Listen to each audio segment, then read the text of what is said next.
Welcome to History Hack. If you didn't know by now, we are the revolution.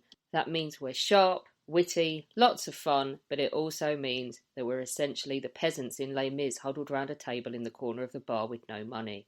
If you enjoy the show, please do support us. We have a Patreon account by which you can donate a small monthly sum in appreciation of what you're hearing. Alternatively, we have Ko-fi, in which you can just do a one-off donation as a thank you if you particularly enjoy a certain episode. Either way, we massively appreciate all of your support. Hope you enjoy the show. Hello and welcome to another instalment of History Hack.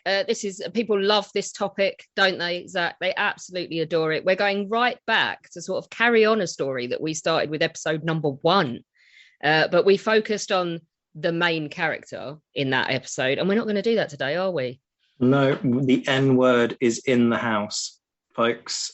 Nothing rude. Don't worry. We're doing Nazis. Yeah. And particularly we're doing that point at the end where in some instances you just get to point and go, well, that went kind of tits up, didn't it? Doing the happy ending, basically, aren't we? That's pretty much the sum of it. We are talking about escaping Hitler's bunker. We will deal with that stupid, irritating, cretinous myth in due course. Regarding Hitler. But let's introduce today's guest. We are joined by Sjoerd De Boer. He's a Dutch historian and author, and he's founder of hitlerpages.com. So a little link for you to go and follow up on there. He's also author of The Hitler Myths, so he's going to go down quite well with us. And crucially, Escaping Hitler's Bunker, which is what we're going to talk about today. Sjoerd, welcome to History Hack. Thank you. So, sticking this one in context, let's talk people, shall we? Who's in the bunker? Obviously, Hitler's in the bunker. That's we can have that one for free. But there seems to be a procession of people coming and going. It's not like they're under siege in the bunker and nobody's able to come and go. No. Especially not on the 20th of April in 1945. There are still a few days they can travel around. So there are several groups. The first group is that are people that can come visit on Hitler's birthday. That was the 20th. He has still 10 days to live, but like guys like Albert Speer, Hermann Göring, Heinrich Himmler, but they leave after visiting Hitler, and then Albert Speer returns one or two times, and the other ones just leave. And there are other groups like people that have headquarters in Berlin, like Wilhelm Keitel, Alfred Jodl, the general marshal that ruled the army, and they come in to the bunker for briefings and then go back to their headquarters. And most of the people that lived around the bunker had a room inside the Reichschancellery. That word is a bit difficult because I think it in German and in Dutch and in English. So the Reichschancellery. They had a room, and some also had a room inside the bunker. For instance, Rufus Misch, that was the last witness who saw Hitler alive. He had a working space in the lower bunker. The bunker had 2 levels, the upper bunker and the lower bunker. And there he worked. He answered the phone for Hitler. And he had a mattress down below when he didn't want to go upstairs. And down inside the bunker, on the lower level, was Hitler living with Eva Braun. Martin Bormann came around a lot. And just one level higher was the family Goebbels, for instance. Some generals. The children of the family Goebbels lived in the upper bunker. So it was different functions, different groups, different. I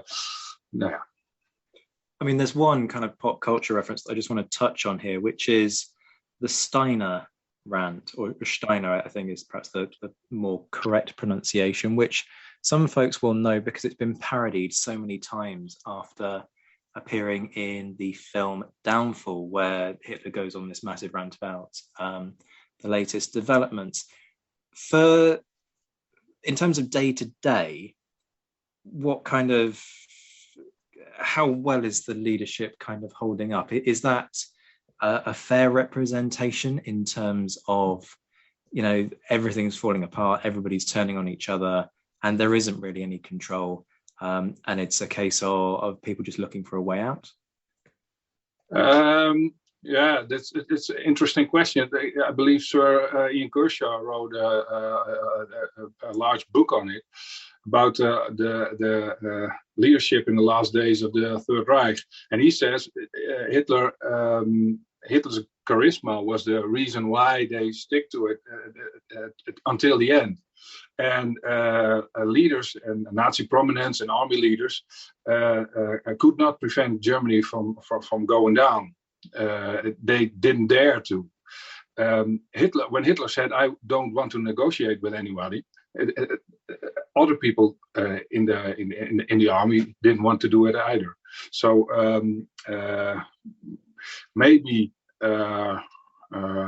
they wanted to, but they couldn't do it also because the Allied forces had decided that they were not going to negotiate with the Germans separately. So they couldn't do nothing. What happened was that Dönitz and Keitel and Jodl, when they went out of Berlin, had one vision. They said, in the East, we have to save as many soldiers and people as we can. So they fought in the East, and they tried to do a little peacemaking without Hitler knowing it, and then save as many people, civilians and soldiers coming from the East from the Russians. So that's what they did, but it was not very much more than that, I believe. Goering did, by the way. Goering tried to do something Hitler didn't like, and then he was arrested immediately. He wasn't even killed. That's a bit strange, but I think Hitler didn't want him to be in front of a fire peloton or something like that. So Goering tried, but he didn't succeed. So it's a fraught situation down there. What really interests me is the array of people. So you've got everything from little kids, women, families, up to Nazi hierarchy, of course, but then like functional officers walking about trying to work as well. So what are the living conditions like down there? Yeah, down there, quite in the bunker, there was not much going on in the beginning.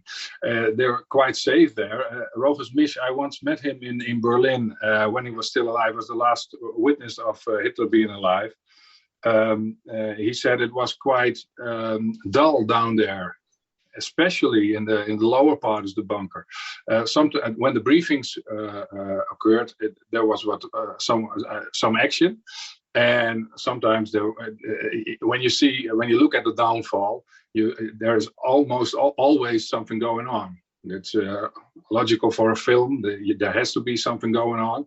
But when the day went on, with Rogers sitting on his phone, nothing happened for a great deal of the day. So, but when you go upstairs, at the Reichschancellery, for instance, there was an emergency hospital. When it was at night and bombs were falling on the roof, the alley was lying full of sick people, wounded people, people who were seeking shelter, soldiers. And then you see the doctor that described it saw the ceiling, saw the ceiling moving, and he was afraid that everything would come down on everybody. So it was scary. It was dark. There was still a generator working, but in the bunker it was. The bombs couldn't reach the lower bunker, and the higher bunker, the upper bunker also. Was quite safe. Can I ask about the efforts to keep sort of Supreme Command going? Because there is talk at one point of trying to get Hitler out, and in the process then fracturing overall command, i.e. if you send Hitler south, because Berlin's the point where everybody's trying to meet in the middle, then somebody's got a command in the north, and Hitler ends up refusing. So why does Hitler make that decision? Is there this sense of inevitability?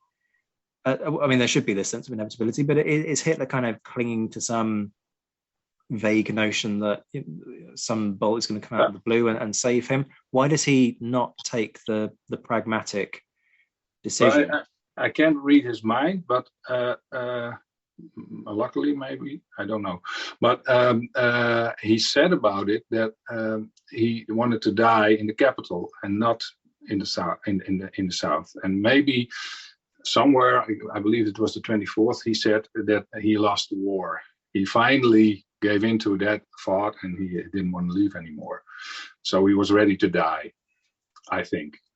And everything was coming apart. He could have gone to the south around the 21st of April. It was possible still, but he didn't want to go. And if he went, he still was surrounded by the Americans there. So what would happen? He could only postpone it for a month or two, when he was lucky. So I understand why he didn't. He was fed up with it, I think. But die he did. Let's just clear it up once again for Luke's sanity more than anything else. Hitler, yes, please do. Yeah, let's talk about it, because he died there, and there's no question about it. The thing is that the myth started with no, actually not with the general, but with Stalin. There was a general who said that a Russian general who said that they had the body of Hitler. And they took it to a place north of Berlin, together with Eva Braun's arrests and the family Goebbels.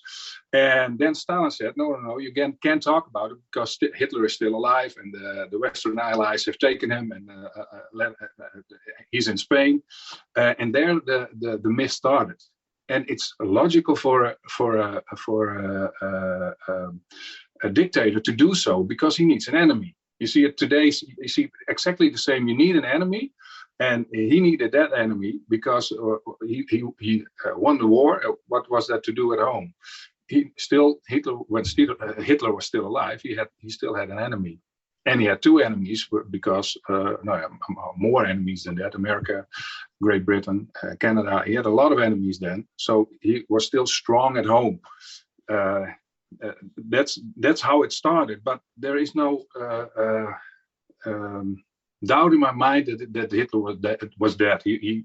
A French team of scientists just 3 years ago went to Moscow, when it was still possible to go there, and they saw the jaws of Hitler, and it were the jaws of him. We have all the material of the dentist of Hitler, and the dentist of Hitler had already said in 1946, 45, said that he recognized his teeth. And we have a part of the skull. Some said it was the skull of a woman, but the scientists say no, it could be the skull of a woman, it could also be the skull of Hitler. But we know for sure, and I spoke to Rogus Misch about it, and he saw them. He saw the bodies of Adolf Hitler and Eva Braun being taken upstairs, and they were burned. He didn't go upstairs to watch them burn, but he saw the bodies, and they were dead. So for me, there's no question about it. I mean, the other point is that you can't move Hitler any significant distance. This idea that you're going to stick him in a submarine somehow and cart him off to Argentina, he's in such a fragile state in terms of his dependency on various drugs, and medically he's in such a bad way. I mean, he is genuinely... was the word I used to describe him on a TV program. At this point, he is a raging spackhead. Yeah, I called him a crack addict when we did that myth-busting episode. Yeah. He's on such a cocktail of drugs that you just can't take him anywhere, because you've got to ensure that supply. Otherwise, he's going to fall to pieces. He's without his jaws. Without his jaw as well. So there was hanging here. Let's hanging down. I don't know. And he's missing part of his skull. You know, yeah. These are fundamental things that you need to function. And then maybe there was a boat, but was Hitler in it? There's no proof of it. No, absolutely. So, shall we talk about who else doesn't leave alive before we move on to those who do and their escape attempts? So, who else dies in the bunker? Of course, Eva Braun. And inside the bunker, not very many people died. The great drama is the drama of the Goebbels family, not about Joseph and Magda. I'm glad they died, but the children, their mother, it's a bit vague, but she was probably the one who killed her own children together with a doctor. Nobody was inside that room, so we think that's the case.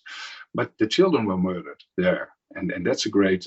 When I watched that movie years ago, I already knew that it was going to happen, and then you heard the people in the back were very emotional at that scene, and I believe the woman that played that role was also very emotional after playing that scene. So it's a big drama for the children, and there were some generals that killed themselves inside the bunker, and that was it. Most of the people just wanted to get out. So that was the case, I think. I think, how do the ones that do survive, how do they react when you've got dead Hitler on the floor, things are not going well? What's their response? They just went to work. Yeah, right. Like Bormann, Günsche, and Linge. Linge was the you call it a chamberlain. He who could go inside the room. So he opened the room. He saw that they were dead, and they had Hitler had said to them, "You have to put me out of the bunker, put me in the garden, and set me on fire." And that's what they did. And he had also one thing in mind. They wanted to get away. A lot of people had been waiting for it to happen. They were just, they hoped it happened soon. And that's one side of the story. And the other side is, of course, the Third Reich fell together at that point. So they might have been sad about it, but they had no time. They wanted to leave because the Russians were coming. And that's what happened. So there was no time to be sad. And some people were in such a state that they killed themselves, but the rest was ready to go. So those who are still alive and who are significant in the Nazi high command, that they know if they get caught, only one thing is going to happen. What kind of options do they have at this point? Because then, you're talking about, plans being in place and people going to work. There must have been plans well before this point. The writing's been on the wall for really a few years, certainly a good few months, that there isn't any way that this is going to change. So, what are the plans and how viable are those plans? Are these kinds of vague notions of, there'll be a plane and everybody will get on the plane in some Noah's Ark kind of fantasy? Or are there concrete kind of things mapped out that we can go here and then X will happen? On the 30th of April, there was no chance to get out on an airfield. Or they were all taken by the Russian. But and you have the Obersalzberg fortress when Hitler had gone there, but we covered that. So that was a plan. There was a real plan that was already there half a year before that. But in fact, there was no real plan. Hitler had no plans. He was going nowhere. So there were a few planes were landing nearby on the boulevard. They had taken down the lamps of Albert Speer so that the planes could land there nearby the Brandenburger Gate. And that some people would have gotten out when they left early enough, but there was only one plan, and that was to leave for the people that were still alive. It was to leave the chancellery, dive into the tunnel of the metro, and get away as fast as they can to the north. In several groups, some say 10, some say 5. After they gone, it was a big mess. So groups join together, fall apart. Everything happened what you can imagine. But there's only one way out. To the north, underneath the Friedrichstrasse, to the Weidendammer Brücke, to a neighborhood that was already crawling with Russian soldiers. So that was the idea. And then when they got there, they were still too late. Some got away, some not. So talk us through specifically a couple of the escape attempts then. Who fails first and why? The group Monke is one of the first groups that left, and they went into the tunnel system underneath the Friedrichstrasse, and it went right up north until the Weidendammer Brücke, and there they stood and they saw that they couldn't get over the bridge. They couldn't get under under the bridge, under the river, because the tunnel system there was a blockade made. So they chose to go a little to the left. There was a S-Bahn bridge. It's a train bridge above the street, about 4 or 5 meters above the street. They chose that bridge, went over it, and got on the other side of the river. Then they tried to get out of the neighborhood. They reached a brewery, and that's a famous scene in the movie. And then they still were surrounded by soldiers, Russian soldiers. Only a few secretaries got away, left Berlin. That's the first group. The second group is more interesting. That's the group of Bormann and Axmann. Axmann was the leader of the Hitler Youth, and Bormann was the secretary of Hitler. They also went in that same tunnel system, but they made a mistake. They went instead of going right to the bridge over the Spree, they went east, and everybody knows that in the east, from the east, come the Russian. So they were wrong. They saw it when they came to the first station, and they ran upstairs, went to the Friedrichstrasse, not in the tunnel, but it was a bit dangerous. But they also reached the bridge, and then they tried to get over the bridge, and there a lot of things happened. There are a lot of Russians, and they have already seen that the first group has been there. So they were shooting. There's a lot of going on, and the Germans also have brought some tanks to the bridge, but because they know that some people are trying to escape. But they only reach one side street, and then they have to pull back.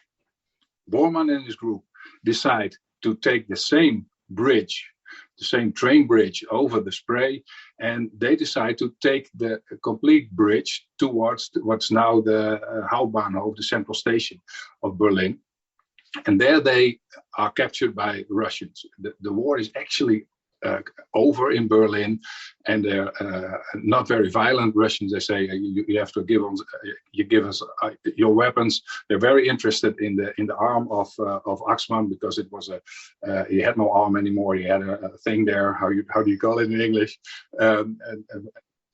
Static limb. Yeah. So they're talking about, but Bormann he was not that famous, but he knew he was important in the Reich.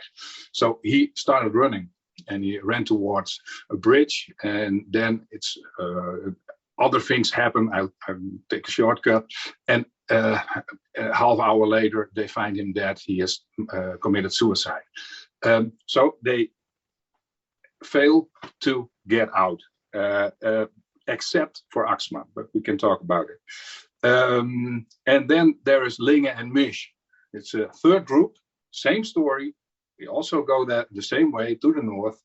And the interesting thing about this is that the blockade in the tunnel is gone.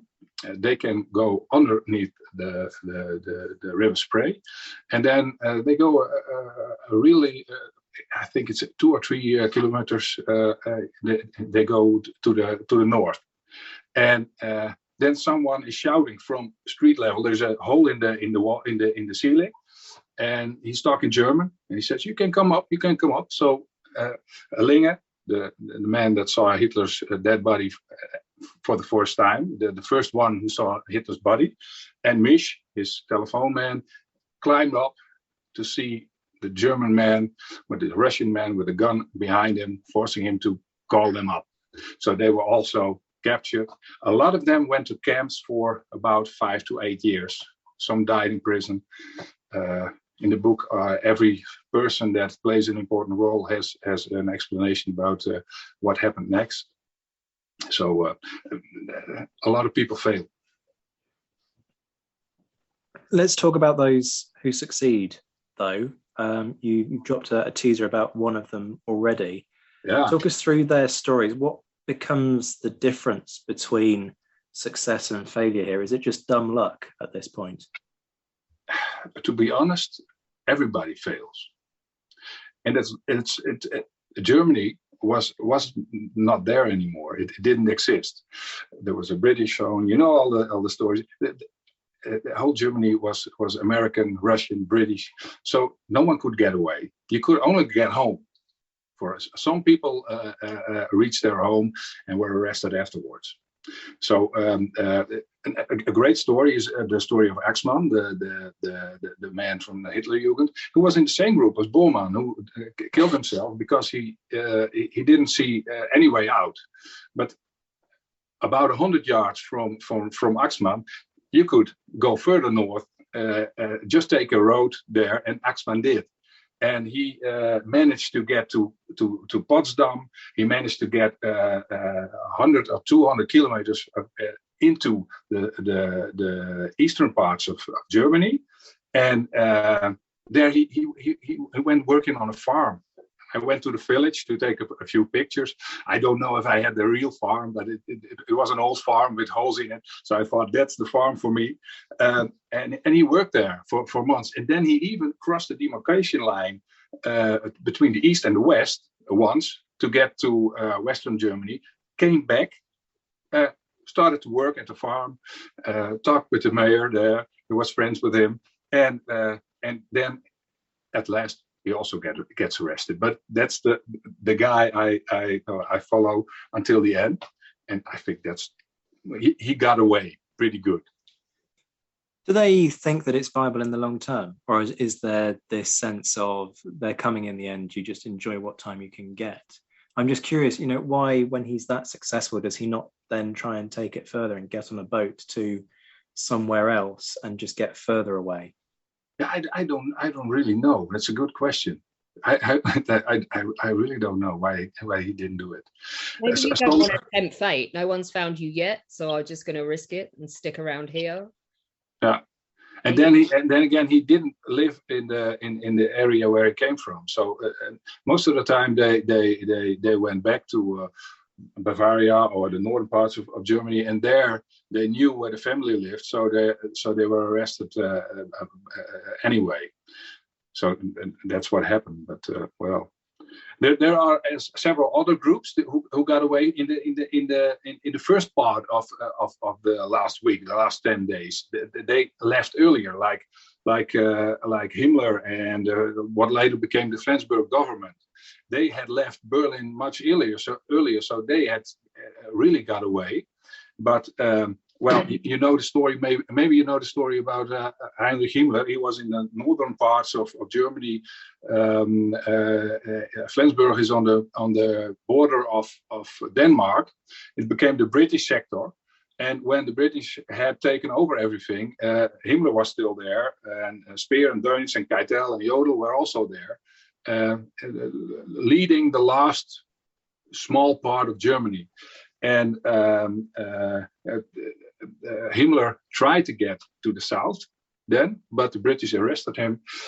He committed suicide in an office in a British office at that moment in a German city. The room where he committed suicide is still there. It's in a house in Lüneburg, and then British officers buried him somewhere. No one knows where, because they wouldn't say it. And they already have died, so no one will know where Himmler was buried. I think it's a very good decision of the British officers. And the Flensburg government was sitting there trying to prolong the war to get all the people from the east. And of course they were arrested. They were taken by plane to all the other Nazi officials, and the party was over. I mean, they do the same thing actually with what remains of Hitler and Eva Braun, don't they? Because the Russians, when they have the body, before they just take the top of the skull and the jaw and send that off to Russia, they keep moving the body every time they change the headquarters. And so basically, Hitler sort of almost ends up being under car parks and things, whilst Russian headquarters moves from place to place. And then at the end, they dispose of the remainder of the body, and nobody knows what remains. But I think it was definitely the smart There is choice. a story about Hitler being some rests of his body betrown of the Zwijnenbrücke, the pig bridge. So maybe that's true. I like it to be true. Yeah. Yeah, the more grim his end, the better, as far as I'm concerned. What fascinates me about your book is the efforts you made to retrace these escape routes and follow in their footsteps, because obviously a lot has changed in Berlin. Large parts of it had to be rebuilt after the Second World War. So how much of a challenge was it tracing these attempted escape routes? You put a lot of work into trying to photograph them, didn't you? Yeah. The worst one was a little mistake I made. Maybe not. I was right. I was looking for the brewery where the downfall ends. Where the place where, and it still exists. But I didn't know it. So there are in that part of the city are 2 or 3 breweries, old breweries that still are the same as they used to. And I was looking. I have spent 2 days finding 3 possible routes, and then I chose one to be the most possible route. And then I already had ordered a book from one of the witnesses, and it came the next week. And I opened the book, and what was in it? A map of the route they took to the brewery I had chosen. So I was lucky that I had chosen the right one, but all the work was for nothing. It takes a lot of time, but I've been busy with the Hitler pages for years now, so I know a lot of locations in Berlin already, and I learned to read the map. And one thing that is in my advantage is that the roads remain mostly the same. So you can always find, when you look at a certain corner, you can find it back, because both streets, maybe they change the name, but you can find that back. So that's not the most difficult thing. What's a pity, of course, for an historian or for someone who's interested, is that the Rijkschancellery is not longer there, and that the government's district is gone. But when you then look at some locations, you find back that remains of the villa of Göring are still there. When you're in time, now they're busy removing them, but so you can quite easily put some time in it, and you can find it back. I would suggest just look at the Hitler pages. So all the exact locations are mentioned.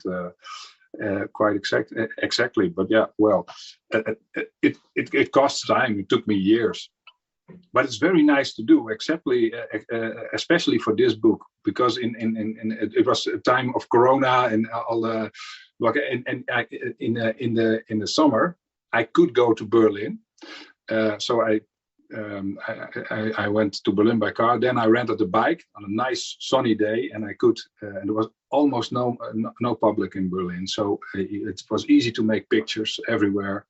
The sun was shining. I had a great time. Saw some great new buildings and locations. So it's still rewarding.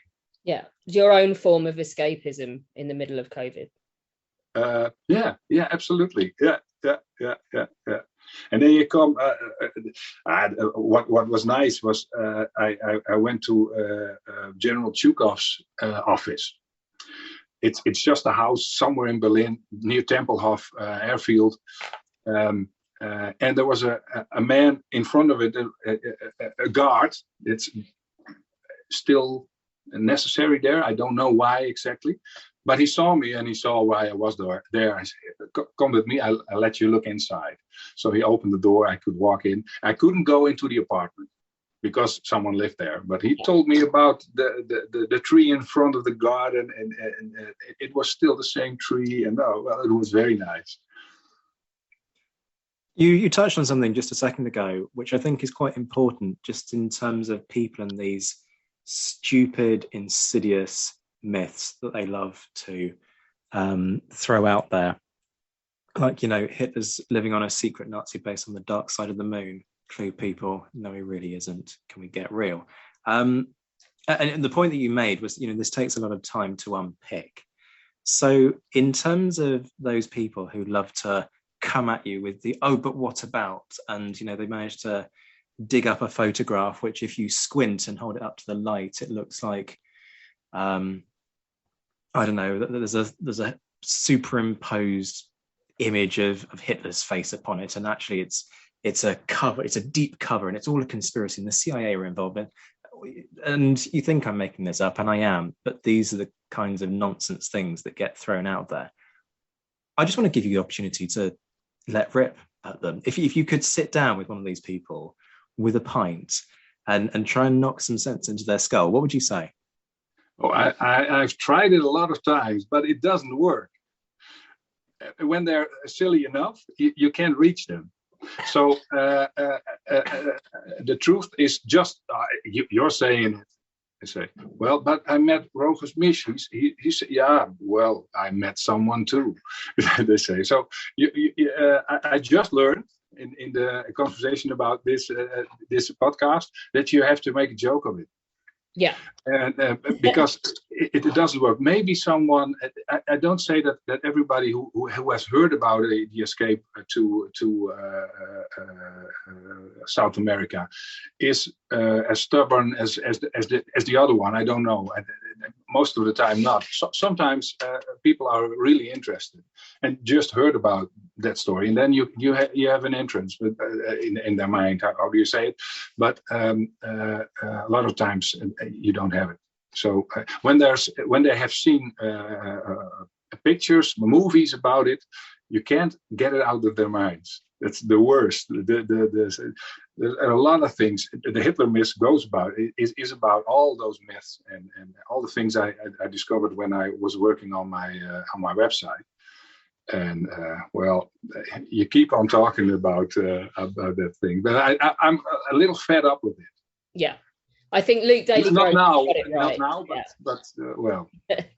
Yeah, Luke's got it right. If you don't ever give them a sensible response to their nonsense, eventually they shut up and go away, I think is his philosophy. Yes, I thought that was great advice. I think I'm going to use it. You should follow him on Twitter because it's hilarious, especially if he gets a relentless one that won't go away. He's well practiced on how to get rid of them.